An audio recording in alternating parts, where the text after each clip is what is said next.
ପିଲାମାନେ ଆଜିର କ୍ଲାସକୁ ସ୍ୱାଗତ। ମୁଁ ଚାରି ଗାଣିତିକ ପ୍ରକ୍ରିୟାର ମୁଁ 1 ନମ୍ବରରୁ 10 ନମ୍ବର ଯାକେ ବୁଝେଇଥିଲି। ଚାରି ଗାଣିତିକ ପ୍ରକ୍ରିୟା ଅର୍ଥାତ୍ ମିଶାଣ ଫେଡ଼ାଣ ଗୁଣନ। ଆଜି ପଢ଼ିବା 1 ନମ୍ବର। 1 ନମ୍ବର ପ୍ରଶ୍ନ ଅଛି, ଦେଖ ହେଲା 200 ଅତି କମରେ କେତେ ବିୟୋଗ କଲେ ବିୟୋଗ ଫଳ 15 ଦ୍ୱାରା ବିଭାଜ୍ୟ। ଅର୍ଥାତ୍ କ'ଣ 200ରେ ଆମେ 15 କରିବା ହେଲେ 13 ପଡ଼ି 5 କରିବା। ଅର୍ଥାତ୍ 200ରୁ ଅତି କମରେ 5 ବିୟୋଗ କଲେ ବିୟୋଗ ଫଳ 13 ଦ୍ୱାରା କ'ଣ ବିୟୋଗ ଫଳ 15 ଦ୍ୱାରା ବିଭାଜ୍ୟ ହେବ। ବୁଝିହେଲା? ଦ୍ୱିତୀୟ ହେଲା କ'ଣ ଦ୍ୱିତୀୟ ପ୍ରଶ୍ନ ଅଛି 150ରେ ଅତି କମରେ କେତେ ଯୋଗ କଲେ ଯୋଗ ଫଳ 19 ଦ୍ୱାରା ବିଭାଜ୍ୟ। ତେଣୁ 150ରେ ମୁଁ 19 ଆଣିବି। 19 ରହିଲେ 7 ପଡ଼ି କେତେ 17 ବଳିଲା। ଅର୍ଥାତ୍ 19ରୁ କ'ଣ ମୁଁ 17 ବିୟୋଗ ମାନେ ବିୟୋଗ କରିବି ହେଲା। ଯୋଗ କରିବି ମାନେ ତାକୁ କ'ଣ କରିବି ଭାଗ୍ୟରେ ମିଶେଇବି। ସେ ମିଶେଇଲେ ସେ ସଂଖ୍ୟାଟି 19 ଦ୍ୱାରା ବିଭାଜ୍ୟ ହେବ। ଯଦି ଯୋଗ କରିବାକୁ ଦେଇଥିବ ତମେ କ'ଣ କରିବ ନା ଯାହା ଭାଗ ଶେଷ ବଳିଥିବ ତା ଦେହରୁ ଭାଜକୁ ଫେରିବ। ଫେରିଲା ପରେ ଭାଗ୍ୟରେ ମିଶେଇବ। ଆଉ ବିୟୋଗ କଲେ ଯୋଉଟା ଖାଲି ବଳିଥିବ ସେଟା ଭାଗ ଶେଷ ସେ ଭାଗ୍ୟକୁ ଡାଇରେକ୍ଟ ଫେରିଦେଲେ ହେଇଯିବ। ବର୍ତ୍ତମାନ କ'ଣ ଯିବା 13 ନମ୍ବର କ'ଣ 120କୁ କେଉଁ ବୃହତ୍ତମ ସଂଖ୍ୟା ଦ୍ୱାରା ବିୟୋଗ କଲେ ବିୟୋଗ ଫଳ ଗୁଡ଼ିକ 9 ଦ୍ୱାରା ବିଭାଜ୍ୟ। 120 ନା ମୁଁ ଫେରିଲି କେତେ ହେଲା 111। 120କୁ ମୁଁ 9ରେ ଭରିବି 13 ପଡ଼ିକି 3 ଗଲା। ତେଣୁ 120ରୁ ବୃହତ୍ତମ କେତେ ହେଲା 111। ଫେରିଦେଲେ 120ରୁ 111 ବେଳେ 9 ଦ୍ୱାରା ବିଭାଜ୍ୟ ହେଇଯିବ। ସେହିପରି ଆଉ କ'ଣ କ୍ଷୁଦ୍ରତମ 3 ମୁଁ ଯଦି 120ରୁ ଫେରିଦେବି ତାହେଲେ କ'ଣ ହେବ ସଂଖ୍ୟାଟି 9 ଦ୍ୱାରା ବିଭାଜ୍ୟ। ଇଏ ହେଲା 13 ନମ୍ବର। ବର୍ତ୍ତମାନ ଯିବା 14 ନମ୍ବର। 14 ନମ୍ବର ଦେଇଛି ଦୁଇଟି ସଂଖ୍ୟାକୁ ଏକ ଭାଜ ଦ୍ୱାରା ପୃଥକ ଭାବରେ ଭାଗ ଶେଷ ଯଥାକ୍ରମେ 260 ଓ 343। ମାତ୍ର ସଂଖ୍ୟା ଦୁଇଟିର ଯୋଗଫଳକୁ ହେଲା ଉକ୍ତ ଭାଜକ ଦ୍ୱାରା ଭାଗ କରିବାକୁ ହେଲେ 100 ହେବ। ତେବେ ଭାଜକଟି ଆମେ କ'ଣ କରିବା ନା 260 ଯୁକ୍ତ 340 ସେମାନେ 600।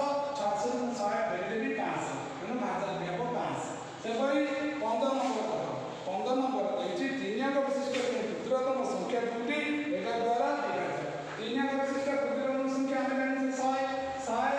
100କୁ 11 ଭାବିବି 11 ରୁ ଆମେ 7 ତେଣୁ 9 ପଡ଼ି ହେଇକି ଗଲା। ତେଣୁ 11ରୁ 1 ଫେରିଲି 10। ତେଣୁ 100 ଯୁକ୍ତ 10 110। ତା ପରବର୍ତ୍ତୀ ସଂଖ୍ୟା କେତେ ହେବ 11 ମିଶେଇ ଦେଲେ 121। ତେଣୁ 121 କ'ଣ 11 10 ଆଉ 11 ଗୁଣନ 11। ତେଣୁ ଦୁଇଟି ହେଲା 110 ଆଉ 121 ବିକଳ୍ପ ସଂଖ୍ୟା। ତାପରେ 16 ନମ୍ବର ଦେଖ 3 ଅଙ୍କ ବିଶିଷ୍ଟ କ୍ଷୁଦ୍ରତମ ସଂଖ୍ୟାର ନିକଟତମ କେଉଁ ଦୁଇଟି ସଂଖ୍ୟା 11 ଦ୍ୱାରା ବିଭାଜ୍ୟ। ସେଇ 3 ଅଙ୍କ ବିଶିଷ୍ଟ କ୍ଷୁଦ୍ରତମ ସଂଖ୍ୟା ହେଲା 100। 100ରେ 11 ଆଣିଲେ 9 ପଡ଼ି 1 ବଳିଲା। ତେଣୁ 100 ଫେଡ଼ାଣ 1 99।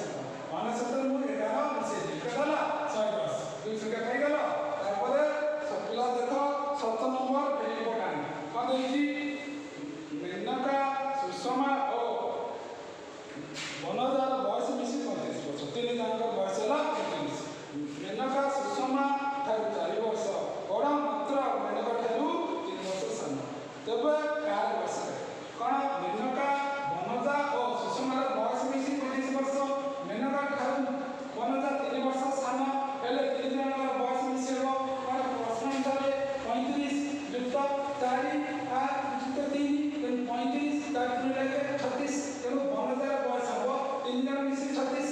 ତାହେଲେ ଜଣଙ୍କର ହେବ 36 ଆଉ 3 12 ବର୍ଷ। ତେବେ ସୁଷମାର ବୟସ ହେବ 12 ରୁ 4 ଫେରିଦେବ 8 ବର୍ଷ। ତେଣୁ ମେନକାର ବୟସ ହେବ 12 ଯୁକ୍ତ 3 ହେଲା 15 ବର୍ଷ। ଏଠି ଧର 3 ଜଣଙ୍କର ନାଁ ଦେଇଛି କ'ଣ ବନଜା ସୁଷମା ଆଉ ମେନକା। କ'ଣ ଦେଇଛି କ'ଣ 3 ଜଣଙ୍କ ବୟସ ମିଶି ନଥିବ 35। ଆଉ କ'ଣ ହେବ ନା ବନଜା ସୁଷମା ଠାରୁ 4 ବର୍ଷ ବଡ଼। ବନଜାଟା ସୁଷମା ଠାରୁ କେତେ ବର୍ଷ ବଡ଼ ହେଲା ଆକୁ ଯଦି 8 ବର୍ଷ ହେଲା ସୁଷମାକୁ ତାହେଲେ ବନଜାର ବୟସ ହେବ 4 ବର୍ଷ ବଡ଼। 8 ହେଲେ 4 ମିଶେଇଲେ 12। ଆଉ କ'ଣ କହିଛି ଆଉ ଦେଇଛି ମାତ୍ର କ'ଣ ମେନକା କ'ଣ ହେଉଛି କାଠାରୁ ମେନକା ଠାରୁ କ'ଣ ହେବ 3 ବର୍ଷ ବଡ଼। କିଏ ନା ବନଜା ମେନକା ଠାରୁ 3 ବର୍ଷ ସାନ।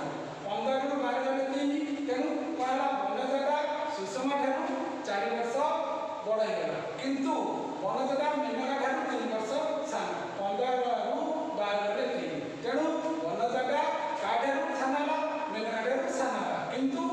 ସୁଷମା ଠାରୁ ବଡ଼ ହେବ କେତେ ନା 4 ବର୍ଷ ସୁଷମା ଠାରୁ 4